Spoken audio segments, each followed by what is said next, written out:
For the first time since 2017, New York City's MTA is shaking up their subway routing pattern. The MTA announced just last week that beginning December 2025, the F and M routes would swap operating routes from 6 a.m. to 9:30 p.m. on weekdays between Manhattan and Queens. The agency is saying that for 1.2 million riders, this is going to save time and frustration. But how exactly will it do that? That's what we'll look at in this video. Welcome back to D-Transit. Before we get started, if you haven't already, be sure to like and subscribe to the channel. I'm attempting to get back into more regular content besides This Week in Transit, so leave suggestions in the comments about what potential videos I should make. The F and M trains, both colored orange on the New York City Subway map, are two subway routes that connect Queens, Manhattan, and Brooklyn. The F operates 24 hours a day between 179th Street in Jamaica in Queens and Coney Island in Brooklyn, via Central Manhattan and McDonald Avenue in southern Brooklyn. The M begins its journey in a relatively close spot to the F, beginning service in Queens at 71st Avenue in Forest Hills, running to Middle Village Metropolitan Avenue in Queens via Manhattan and a small part of Brooklyn.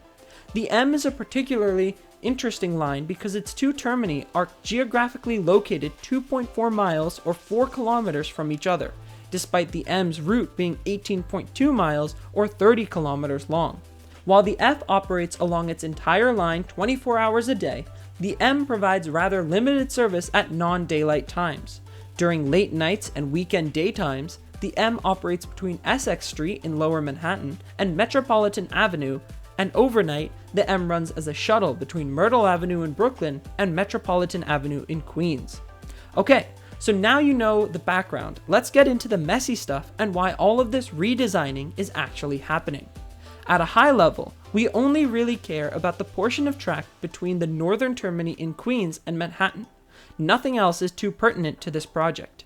The F starts way in the west, on the IND Queens Boulevard or QBL line.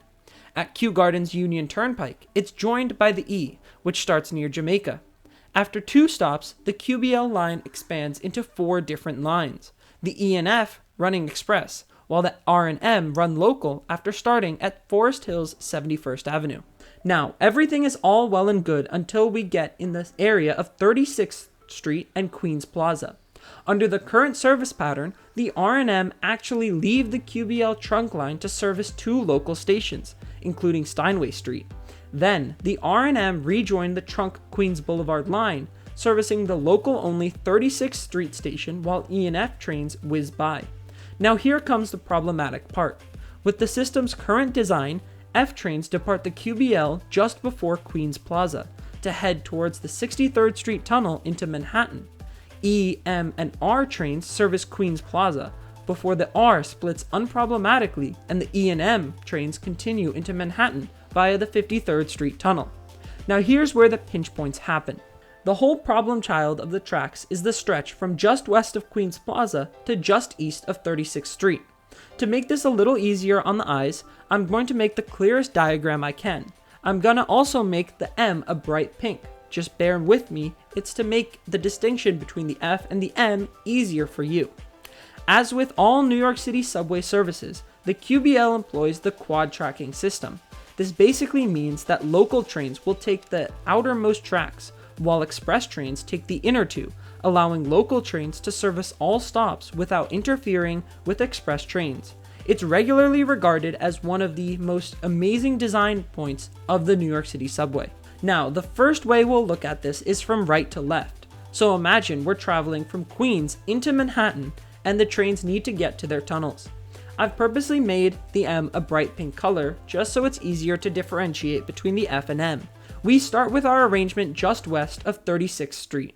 The E and F express trains use the inner 2 tracks, while the local M and R trains use the outer 2 tracks. The F trains then diverge from the middle tracks into dedicated lines that connect directly to the IND 63rd Street line, which continues into the 63rd Street Tunnel. This connection doesn't make too much of a difference going westbound.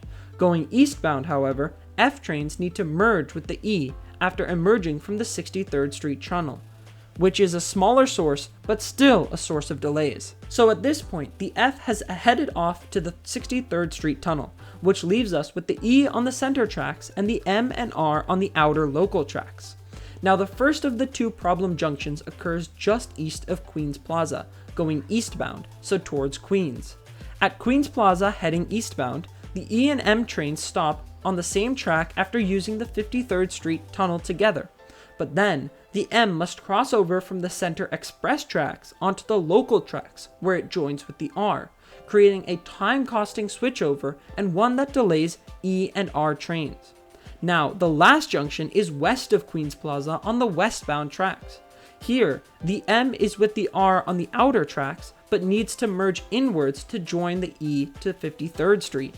Yet again, this is another example of a time-costing switchover that delays both E, M, and R trains and limits the amount of trains that can pass through.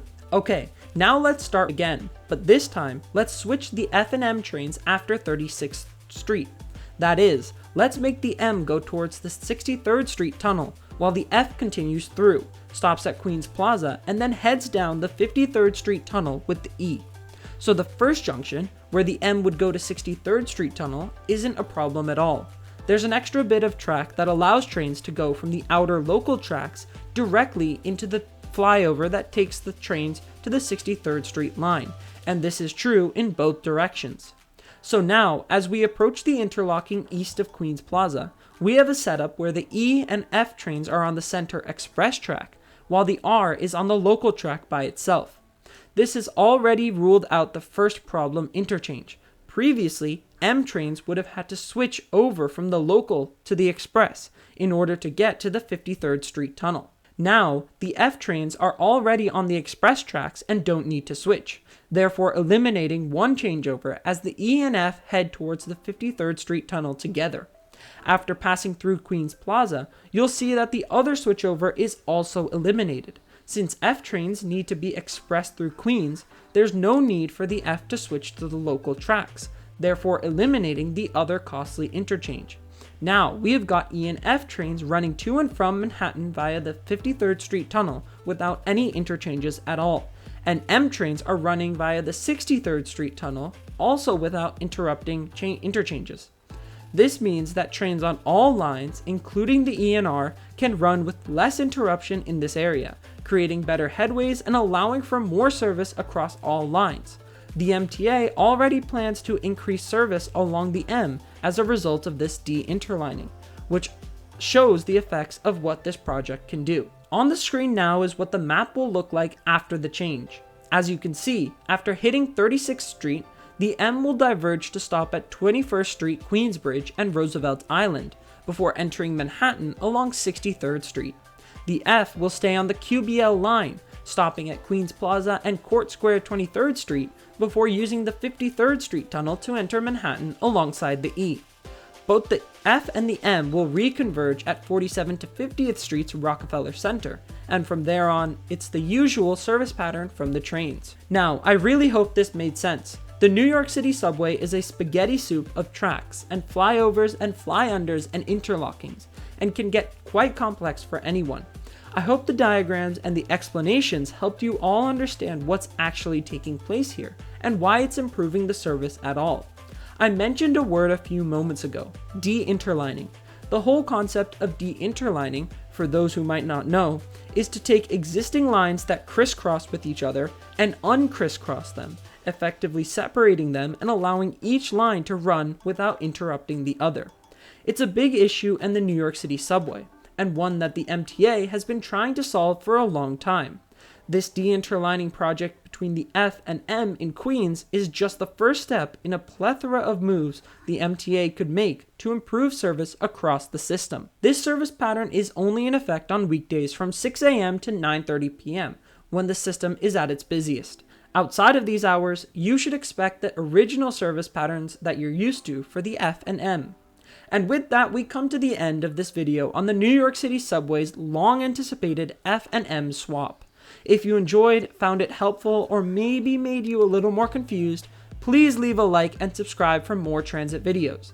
This was a little more on the complicated side of things for me to make, so please be sure to point out any errors you might find in the diagrams or in my narration. Once again, thank you all for watching this D-Transit video, have a great day, and I'll see you next week.